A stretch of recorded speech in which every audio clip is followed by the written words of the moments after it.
Salam Bapak Ibu dan Saudara terkasih di dalam nama Tuhan Yesus. Dimanapun Anda berada dan dimanapun Anda bisa mendengar rekaman ini, kita bertemu dalam program Jumpa dengan Tuhan untuk edisi hari ini.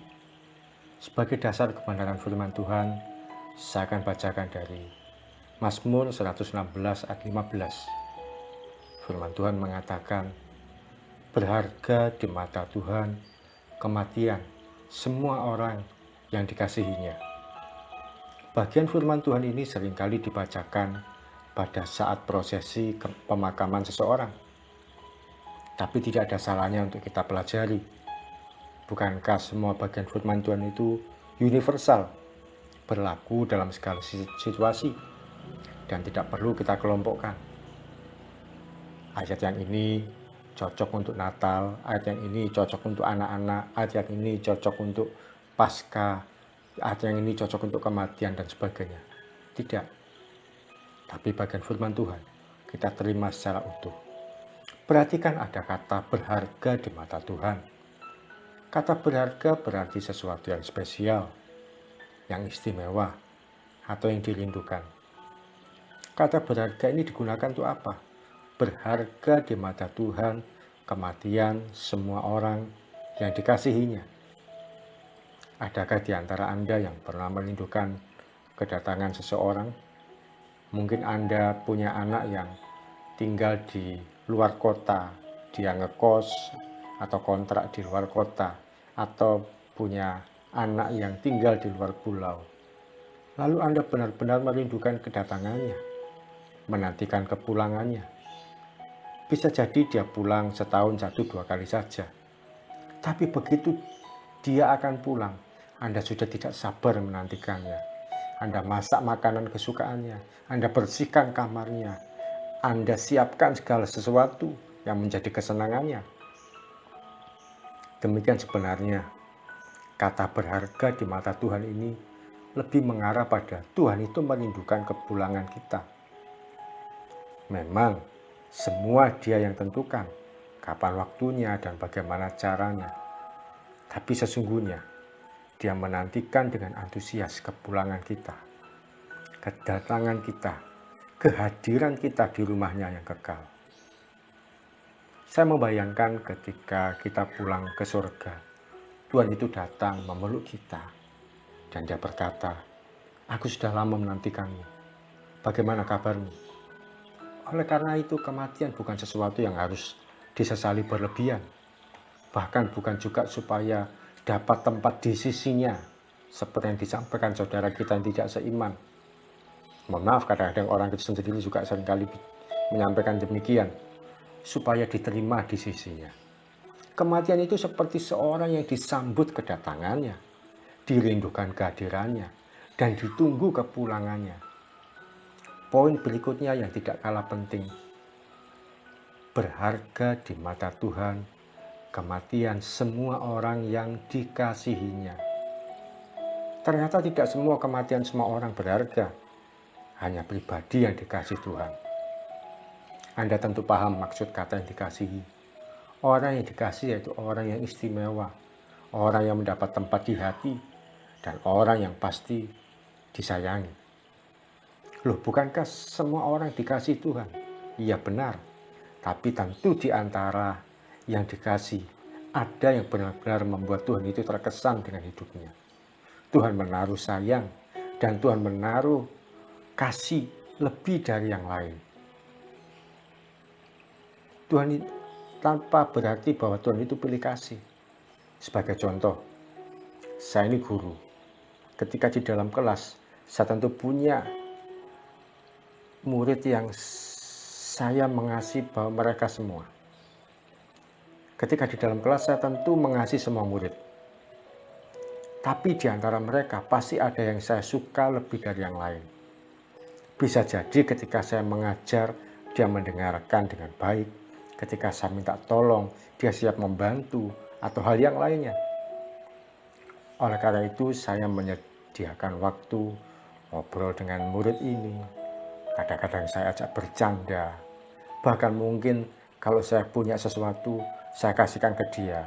Bisa berupa makanan yang lebih, saya bagi ke dia, atau saya belikan sesuatu kalau anak ini tidak punya uang untuk sekedar beli makanan ketika istirahat.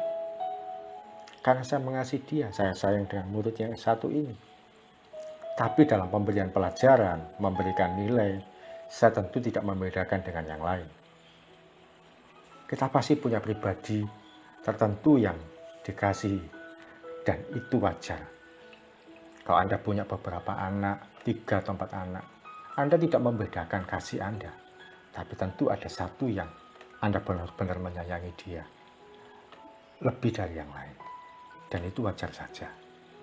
Demikian juga dalam hubungan kita dengan Tuhan. Adakah kita ini menjadi pribadi yang Tuhan kasihi? Atau hidup kita ini berharga di hadapan Tuhan? Adakah kita menjadi pribadi yang Tuhan sayangi? Atau malah hidup kita ini liar di hadapan Tuhan? Bagaimana menjadi pribadi yang Dia kasihi? Tentu saja menyediakan diri untuk mengenal Tuhan dengan lebih baik lagi. Tidak melakukan hal yang menyakiti hati Tuhan. Dan yang pasti, hidup dalam ketaatan terhadap firman Tuhan dengan maksimal. Ketika kita hidup sebagai pribadi yang dikasihi Tuhan, maka kepulangan kita akan Tuhan rindukan dan Tuhan nantikan. Jangan sampai ketika kita pulang, Tuhan memalingkan wajahnya dari kita dan Dia berkata, "Kok kamu sih yang datang?" Bukankah itu menyakitkan sekali? Kemarin salah satu teman sepelayanan kami, anggota grup kami, meninggal dunia. Beliau termasuk pribadi yang setia, seorang ibu yang dia harus mengalami COVID dengan komorbid gagal ginjal. Setiap hari beliau ikut dalam pembacaan Alkitab secara teratur. Beliau juga tidak lupa mengikuti doa siang untuk mendoakan pergumulan orang lain. Ditambah lagi ketika malam hari kami punya program ibadah keluarga. Beliau setiap malam jam 10 atau jam 11 menyempatkan diri untuk WA menyampaikan, "Pak Pendeta, saya sudah selesai ibadah bersama keluarga." Kadang-kadang jam setengah 12, "Maaf Pak Pendeta, saya baru menyampaikan laporan sekarang." Saya jujur merasa kehilangan. Saya kehilangan sosok beliau. Meskipun banyak kelemahan dan kekurangan, tapi beliau setia, beliau taat, dan memiliki pendudukan diri yang baik. Saya yakin ketika beliau tiba di kerajaan surga, Tuhan merindukan kedatangannya, Tuhan menantikan kepulangannya. Firman Tuhan mengatakan berharga di mata Tuhan kematian semua orang yang dikasihinya. Mari jadikan bagian firman Tuhan ini sebagai sesuatu yang hidup, yang nyata, dan mengingatkan kita. Dan bukan hanya sekedar ayat pelengkap yang dibacakan saat ibadah tutup peti atau ketika ibadah penghiburan. Tapi mari kita berlomba-lomba menjadi pribadi yang Tuhan kasih. Dan ketika pulang, Tuhan memang merindukan kedatangan kita. Saya mau menjadi pribadi yang dikasih Tuhan. Apakah Anda juga bersedia? Mari kita datang pada Tuhan. Terima kasih Tuhan Yesus untuk firman-Mu yang boleh kami terima, yang boleh kami pelajari. Kami mau hidup kami ini berharga di mata-Mu ya Tuhan. Kami mau menjadi pribadi yang Tuhan kasihi, yang mengasihi Engkau juga ya Tuhan. Sehingga ketika kami hidup dalam kasih-Mu, kami berharga di hadapan Tuhan.